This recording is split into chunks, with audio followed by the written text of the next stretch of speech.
एक बार की बात है, पुराने जापान के सबसे भी और प्रसिद्ध बौद्ध मठ में एक जवान बौद्ध भिक्षु रहता था, जो कि उस समय के सबसे विख्यात और सम्मानित जैन मास्टर का शिष्य था।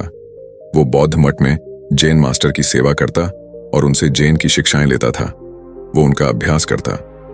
वह नौजवान बौद्ध भिक्षु बहुत ही होशियार, मेहनती और अपने कार्यों के प्रति ईमानदार था। वह जैन मास्टर के द्वारा दी गई हर एक शिक्षा का पूरे लगन के साथ अभ्यास करता और पूरी ईमानदारी के साथ उनका पालन भी करता था। वह कभी भी अपने गुरु को शिकायत का कोई अवसर नहीं देता था, इसीलिए जैन मास्टर भी उससे बहुत खुश और संतुष्ट थे। दिन जैन मास्टर ने अपनी उस शिष्य को एक बहुत ही महत्वपूर्ण काम देने का निर्णय किया। उन्होंने उसे अपने पास बुलाया और उसके हाथों में एक पत्र देते हुए कहा, तुम्हें इस पत्र को जितना जल्दी हो सके क्योटो शहर में रह रही इसके असली मालिक तक पहुंचाना है। लेकिन याद रहे, किसी भी हालत में यह पत्र तुमसे खोना नहीं चाहिए और ना ही किसी दूसरे व्यक्ति के हाथ लगना चाहिए। इस पत्र का जल्द से जल्द इसकी सही मालिक तक पहुंचना आवश्यक है, क्योंकि इसमें हजारों लोगों की जिंदगी और मौत का सवाल है। मास्टर का आदेश मिलते ही वह बिना एक क्षण गंवाए अपने काम में लग गया। उसने रास्ते के लिए भोजन लिया, अपनी तलवार उठाई और घोड़े पर सवार होकर निकल पड़ा। पत्र को उसके मालिक तक पहुंचाने के लिए वह अपने घोड़े को तब तक तेजी से दौड़ता रहा जब तक वह एक बड़ी सी नदी के किनारे नहीं पहुंच गया, जिसे पार करने के लिए एक संकरा सा पुल बना हुआ था। उस पुल के दूसरी तरफ एक समुराई योद्धा अपनी तलवार लिए हुए, जिसने पहले 100 लोगों से युद्ध करने की कसम खा रखी थी। जो उस पुल को पार करेंगे उसको उससे लड़ाई करना ही पड़ता। अब तक मैं वहां से गुजरने वाले 99 लोगों से युद्ध करके उन्हें मौत के घाट उतार चुका था, और अब वे यहाँ से गुजरने वाले आखिरी 100वें व्यक्ति का बड़ी ही बेसब्री से इंतजार कर रहा था, जिसे युद्ध में मौत की नींद सुलाकर वे अपनी प्रतिज्ञा पूरी कर सके। जैसे ही उस नौजवान बौद्ध भिक्षु का घोड़ा उस पुल पर चलता है, सामुराई अपनी गरजती हुई आवाज में बोलता है, तुमने पुल पर कदम रख दिया है, इसीलिए अब तुम्हें मुझसे युद्ध करना होगा। अपनी तलवार निकालते हुए वह चिल्लाया, मरने के लिए तैयार हो जाओ। अपनी मौत को अपनी तरफ आता देख वह बौद्ध भिक्षु अंदर ही अंदर बहुत डर गया। लेकिन तभी उसे अपने गुरु की बात याद आती है कि पत्र बहुत महत्वपूर्ण है। यह किसी दूसरे व्यक्ति के हाथ नहीं लगना चाहिए। वह समुराई से पत्र की महत्ता के बारे में बताता है और उससे प्रार्थना करता है कि वह उसे उस पत्र को उसके गुरु तक वापस पहुंचा देने दे, और वह वचन देता है कि पत्र वापस करने के बाद वह जरूर उससे युद्ध करने वापस आएगा। वह उस समय उसकी बात मान लेता है और उसे वापस जाने देता है।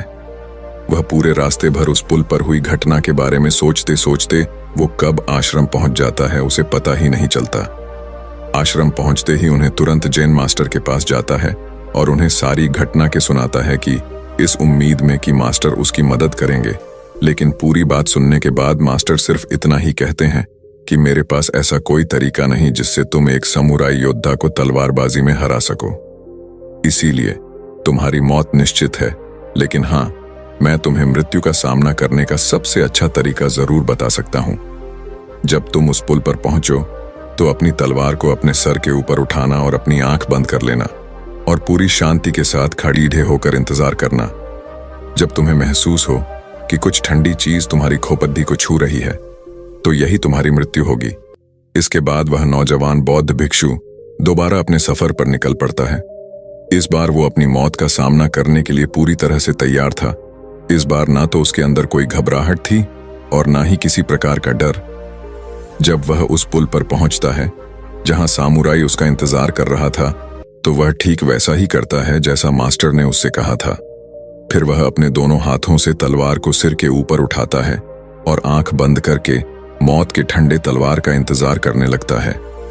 जब समुराई उस नौजवान बौद्ध भिक्षु को ऐसी अवस्था में देखता है, तो मैं समझ जाता है कि जरूर यह भिक्षु जरूर किसी सच्चे महान गुरु से मिलकर आया है, क्योंकि उसने आज से पहले आंख बंद किए हुए तलवारबाजी की ऐसी मुद्रा और लड़ाई से पहले चेहरे पर इतनी शांति कभी नहीं देखी थी। उसने ध्यान से देखा, उसके चेहरे पर ना तो मौत का डर था और ना ही किसी प्रकार की कोई घबराहट। उसने अपनी तलवार नीचे रख दी और अपने घुटनों पर बैठकर हाथ जोड़कर कहने लगा, हे महान गुरु, मुझे मेरे इस मूर्खतापूर्ण दुस्साहस के लिए माफ करे और अपना शिष्य बनाए, ताकि मैं आपसे अद्भुत तलवारबाजी की कला सीख सकूं। मुझे क्षमा करें, मेरे से गलती हो गई। मेरे अंदर लड़ने की हिम्मत है, लेकिन शांत रहने की नहीं। आप मुझे शांत रहना सिखाइए। दोस्तों, वह बौद्ध भिक्षु हम हैं, और वो लारकुवीर हमारे जीवन की सबसे विकट समस्या। कई बार हम ऐसी स्थिति में फंस जाते हैं जहां से बाहर निकलने का हमें कोई रास्ता नजर नहीं आता। तब ऐसी परिस्थिति में हमें खुद को पूरी तरह से शांत रखने की जरूरत होती है। सोचिए, अगर उस जवान भिक्षु ने उसके सामने अपने प्राणों की भीख मांगी होती या उसके सामने रोया होता, तो बहुत बड़ी संभावना थी कि समुराई उस पर हंसता और अगले कुछ ही पलों में उसे टुकड़ों में काट देता। या फिर अगर उस भिक्षु ने डरकर घबराहट और जल्दबाजी में सामुराई पर हमला कर दिया होता, तब भी उसकी हार निश्चित थी। लेकिन उस नौजवान ने इतनी शांति और स्थिरता के साथ उस समुराई का सामना किया और इतने उच्च कोटि के आदर्श जिनका परिचय दिया कि उस समय वो उस समय से भी बेहतर हो गया, और परिणाम स्वरूप उसके सामने चुप हो गया, क्योंकि एक समुराई होने की वजह से उसने तुरंत यह महसूस कर लिया कि उसका सामना उससे भी अधिक जेन का अभ्यास करने वाला है।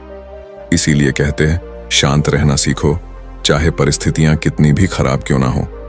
इस नौजवान की कहानी को याद रखना, और जब भी कोई मुसीबत रूपी समुराई आपके सामने आए तो अपनी आंखें बंद करो और शांत हो जाओ।